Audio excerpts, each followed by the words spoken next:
Hello বন্ধুরা, good morning good morning good morning. কেমন আছো তোমরা? আশা করি সবাই ভালো আছো, আমিও আছি মোটামুটি। আজ হচ্ছে রবিবার, এখন বাজে সকাল 10:30 মতো। তো এখন থেকে আমি তোমাদের সাথে বক বক করতে শুরু করলাম। কালকে কোনো ভিডিওই করতে পারিনি। কাল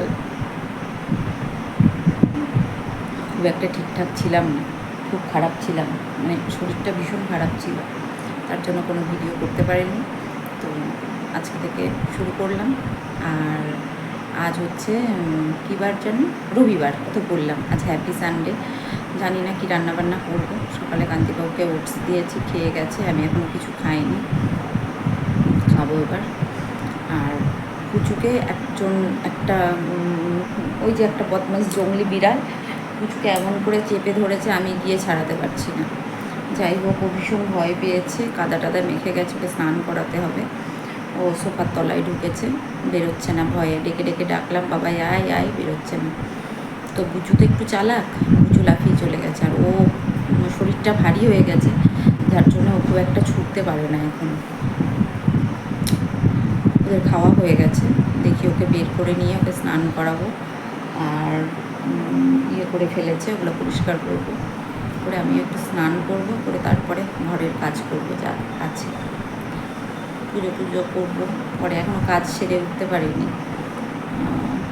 হচ্ছে, কিন্তু পুরোটা কমপ্লিট করতে পারিনি, হবে আস্তে আস্তে। দেখতে থাকো। এই যে কাজকাম সেরে এখন এসেছি স্নান করে পুজো করতে। তো পুজোর মধ্যে সব কিছু সাজানো হয়ে গেছে, এখন শুধু আমটা কেটে ঠাকুরকে ভোগ নিবেদন করব। কারণ সবশেষে মানে ভোগ নিবেদন করি, তো সেটাই ফুল টুল দিয়ে সাজানো হয়ে গেছে। আর আম কাটলে না একটু জল টল পড়ে, তার জন্য একটা পেপার পেতে কাটি, তো সেটাই করলাম। আর সব ঠাকুরের থালা গ্লাসে ফুল নৈবেদ্য সব কিছু দেওয়া কমপ্লিট। এবার আরতিও করে নিচ্ছি, আরতিটা করে তারপরে কী বলে ওটাকে, পুজো কমপ্লিট হবে।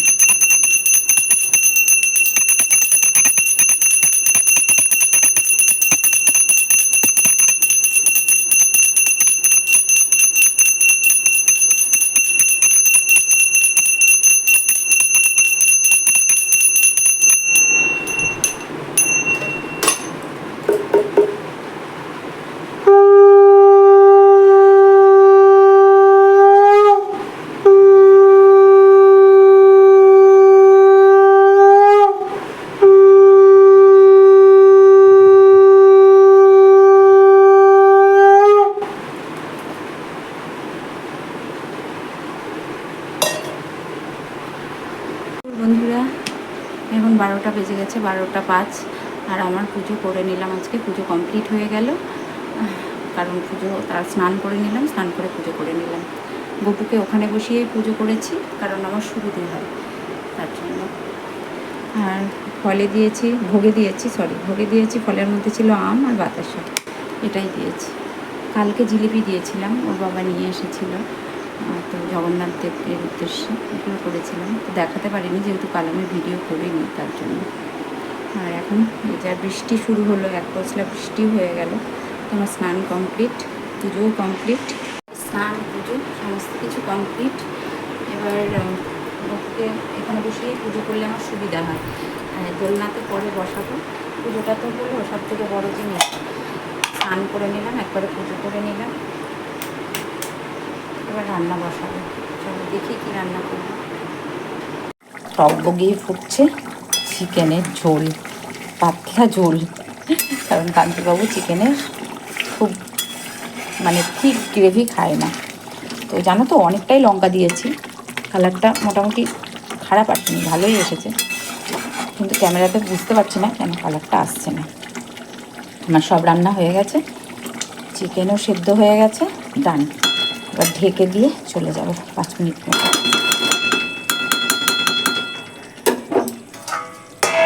যা কিছু দেওয়ার, একটু ঘি দিয়েছি, ঘি গরম মশলা দিয়েছি, আমি দিই চিকেনে।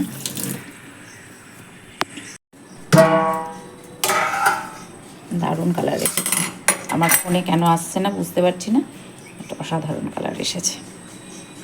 রান্না করে খুব খিদে পেয়েছিল, তো খেয়ে নিলাম আগে। খেয়ে এবার বাসন কটা ধোবো, গ্যাস মুছবো, কান্তিবাবু খাওয়া হয়ে দিয়ে আমিও খেয়ে নিয়েছি, আর 2টো বাজে। আর কাঁঠালের তরকারি যেটা বানিয়েছিলাম, ওই যে কাঁঠাল মানে কাঁঠাল নিয়ে এসেছিলো,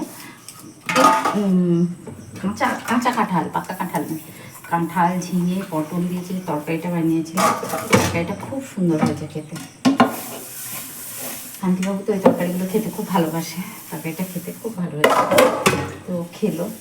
আর মাংসটাও ভালো হয়েছে, কিন্তু আমার মনে হলো মাংসটাতে একটু লবণ বেশি হয়েছে, একটু যত সামান্য। খেতে ভালো হয়েছে, কিন্তু একটু লবণ বেশি হয়েছে, আর সব ঠিকই আছে। খেয়ে বাসন কটা ধুয়ে তারপরে খাবো। তারপরে ভাত বেড়ে দিয়ে আবার মনে হলো আবার নিজের জন্য আবার ভাত বাড়বো, একবারে খেয়ে টেবিল ফেবিল মুছে নিই, পরিষ্কার করে নিই, তারপরে বাসন টাসন ধোবো। তো খেয়ে উঠে বাসন ধুয়ে টেবিল মুছে তারপরে শোবো, এটাই ভাবলাম। কড়াও মাজা হয়নি, রান্না করলাম স্নান করে পুজো করে, তারপরে রান্না করেই খেয়ে নিলাম দুজনে। খিদে পেয়ে গেছিলো প্রচণ্ড। অন্যদিন এতটা খিদে হয় না, আজ কেন কি জানি খিদে পেয়ে গেছে। খেয়ে এগুলো ধুয়ে গ্যাস ওভেনটা মুছে নেব, ব্যাস। তাহলে আবার রাত্রে হবে রুটি, রাত্রে সকলেরই, তোমার আমার সকলেরই একই রুটি। এখনো দুধ দিতে আসলো না, কেন কি জানি। দুধ না দিলে আমার খুব মুশকিল, কারণ আমার ওই বাড়িতে ছানাপোনারা আছে তো, ওরা দুধ ভাত খায়, চিকেন মাটন সবজি ওরা ভাত খায় না, দুধ ভাতটা ভালো খায়। কি জানি এখনো পর্যন্ত আসবে না কি তাও জানি না, বুঝতে পারছি না। বেলাও হয়ে গেছে, আবার কখন আসবে আর কি জানি, বুঝতে পারছি না আসবে কি আসবে না। বললাম যে আমার এই ছানাপোনারা ওরা অন্য কিছু দিয়ে মাছ মানে ইয়ে খায় না, ভাত খায় না। যে তুমি বলো চিকেন বলো মাটন বলো, অনেকে আছে না মাংস দিয়ে মেখে দিলে খায় না, ওরা দুধ ভাত ছাড়া, দুধ ভাতটাই ওদের অভ্যাস, ওরা দুধ ভাত ছাড়া খেতে চায় না। তো এটাই হচ্ছে ওদের ব্যাপার। তো দুধ না দিয়ে গেলে আমাকে বেশ বিপাকে পড়তে হয়, জানো তো। আর এই এক্ষুনি দেখা গেল কি মেঘ, মানে ঝমঝম করে মনে হচ্ছে যেন বৃষ্টি আসছে। আবার এখন দেখলাম মেঘটা একটু হালকা হয়েছে, আবার একটু রোদের দেখা মিলছে। ওয়েদার হচ্ছে এরকম, কখনো বৃষ্টি। আর এই আষাঢ় মাস পরে থেকে প্রতিদিনই বৃষ্টি, প্রতিদিন বৃষ্টি, মানে কোনো দিন না কোনো দিন বৃষ্টি লেগেই রয়েছে।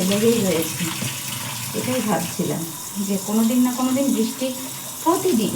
ভালো লাগে বলো, জামা কাপড় একদিন তো একটু রোদ হবে, সেই জামা কাপড় যদি প্রতিদিন এরকম করে রেখে দিই না, শোকাবেই না। হাত লেগে যাচ্ছে, কিন্তু এই ফ্যানের হাওয়ায় দিয়ে দিয়ে শোকাতে হচ্ছে, করতে হচ্ছে। কারণ পরে কত ঘরে মানুষের জামা কাপড় থাকে যে এত ইয়ে করবে। আর প্রেশার কুকারটা আছে তো নিয়ে নেবে, তাহলেই হয়ে যাবে। গ্যাস ওভেনটা নিচ্ছিলাম সুন্দর করে 3 কিলো মেজে নিয়েছি। প্রেশার কুকারটা মাজতে হবে, প্রেশার কুকারটা মাজিনি। তো লোকের কত জামা কাপড় আছে বলো, যে বের করে করে পরবে। এই ফ্যানের হাওয়ায় দিয়ে একটু বাইরে যা ঝরঝরে হলো, তারপরে কী করছি, ওই ফ্যানের হাওয়াতে দিচ্ছি, ফ্যানের হাওয়ায় দিয়ে দিয়ে শুকিয়ে নিচ্ছি। নাহলে আর কী করা যাবে। আর সব থেকে যেটা প্লাস পয়েন্ট হচ্ছে, কমফোর্ট দেওয়ার জন্য জামা কাপড়গুলো বেশ স্মেল বেরোচ্ছে। তো রান্নাঘর একদম পরিষ্কার করে দিয়েছি, গ্যাস ওভেন টোভেন সব মুছে দিয়েছি। এবার একটু শুবো, হয়ে গেল। দুধটা আসলো না, আসবে না মনে হয়। আচ্ছা, বুঝতে পারছি না, মনে হয় আসবে না। রান্নাঘরের লাইটটা এখনো লাগানো হয়নি।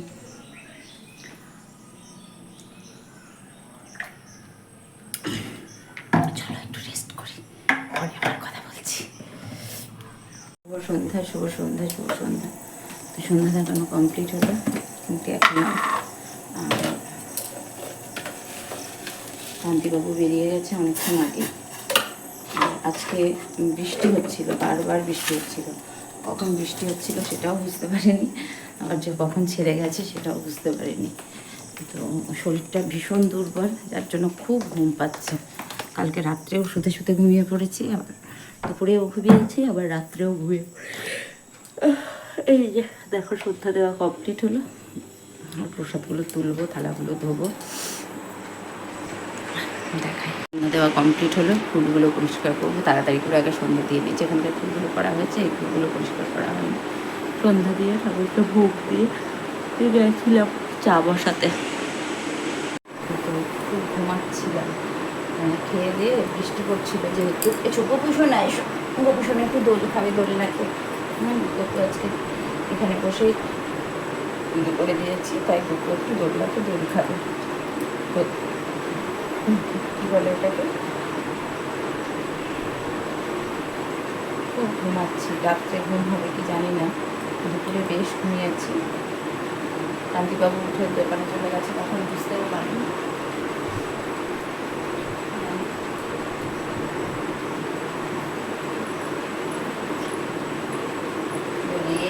সোনা দোলে বাবু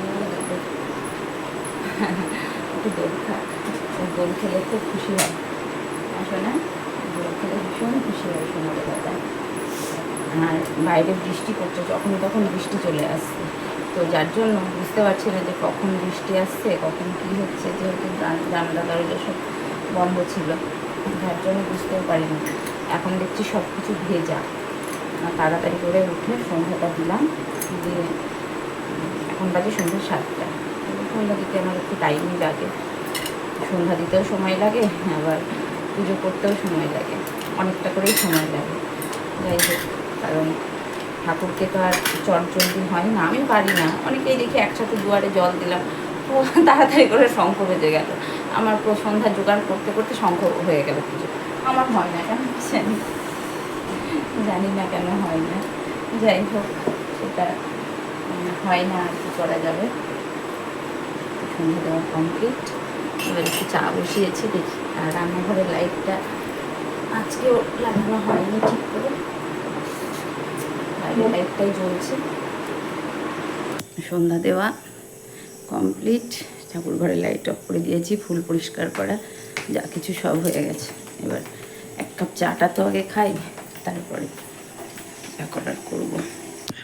আবার বৃষ্টি আসলো ঝমঝমিয়ে, বারবার বৃষ্টি, ভালো লাগছে বেশ। বৃষ্টি বারবার বৃষ্টি হচ্ছে, ভালো লাগছে বেশ। এই যে দেখো ঝমঝম করে বৃষ্টি আসে। এবার আষাঢ় মাসে না প্রচুর বৃষ্টি হলো, প্রচুর, কোনো দিন বাদ নেই বৃষ্টি, প্রতিদিনই বৃষ্টি। ভালো লাগছে বৃষ্টি, আমি তো বৃষ্টি খুব ভালোবাসি। আমার মতো তোমরা কে কে ভালোবাসো বৃষ্টি? এবার এসেছি, কান্তিবাবু এসেছে চা বানাতে, তো চা বানাবো, ওর জন্য ছোলা মাখাবো, যা কাজ, সংসারে কাজ তো কম না বলো, তো সেগুলোই করতে আসলাম। নিজের জন্য না করলেও কেউ থাকলে তার জন্য করে দিতেই হয়, কারণ আমি না থাকলে হয়তো তখন করবে, কিন্তু আমি থাকলে কান্তিবাবু কুটোটা ভেঙে দুটো করে না। এটা কান্তিবাবুর হচ্ছে স্বভাব, থাকলে কিছুই করবে না, না থাকলে হয়তো করবে। কারণ ঝটপট করে রুটি কটা বানিয়ে নিই। আর ওখানে বুচুকে খেতে দিয়েছি, বুচু খেয়েছে, খেয়ে ঘুমোচ্ছিল, তো আমাকে দেখে উঠলো, মা এসেছে, এবার উঠি। আমিও শুয়েই ছিলাম, 9:30 মতো বাজে। ভাবলাম টুকটাক করে বানিয়েই ফেলি, কারণ বানাতে যেখানে হবে বানিয়ে নেওয়াই ভালো। আর বাইরে রিমঝিম রিমঝিম করে বৃষ্টি পড়ছে, কখনো বৃষ্টি হচ্ছে কখনো বৃষ্টি হচ্ছে না, বোঝা মুশকিল যে কখন হচ্ছে আর কখন হচ্ছে না। আর আমিও আজকে রুটি খাবো, রাত্রে ভাত খাবো না। আজকে কাঁঠালের তরকারি করেছিলাম, তো চায়ের বাসন পড়েছে কিছু, ওগুলো ধোবো। তো কাঁঠালের তরকারিটা এত ভালো হয়েছে না খেতে, সত্যি দারুণ দারুণ হয়েছে। তো সেটাই কান্তিবাবু বললো যে কাঁঠালের তরকারিটা অসম হয়েছে। তো কাঁঠালটা রেখে দিলাম, ফ্রিজে রেখেছি, বাইরে রাখলে নষ্ট হয়ে যাবে, তাই ফ্রিজে রাখলাম। আর আমার ননদ অনেক ভেন্ডি, পটল, ঝিঙে, ওদের জমির পটল, ভেন্ডি সব কিছুই জমির, তো সেগুলো দিয়েছে। এই হচ্ছে ব্যাপার। চলো ঝটপট করে রুটিগুলো বানিয়ে ফেলি, বানিয়ে রেখে গপুকে ঘুম পাড়াবো। অনেক কাজ থাকে জানো তো, রাত্রে যে আবার খাওয়ার পর কিচেন ক্লিন করা, তরকারিটা ধরো খাওয়ার আগে গরম করতে হয়, মানে আমাদের বাড়িতে ওই ঠান্ডা জল তরকারি খাবে না, খাওয়ার আগে গরম করতে হয়, তো সেটা করব। করার পরে কিচেন পরিষ্কার করা, খাওয়ার বাসন ধোয়া, ব্রাশ করা, প্রচুর প্রচুর কাজ থাকে ভাই। সংসারের কাজ প্রত্যেকটা মানুষেরই থাকে। আমি বলি আমার শুধু একা না, প্রত্যেকের।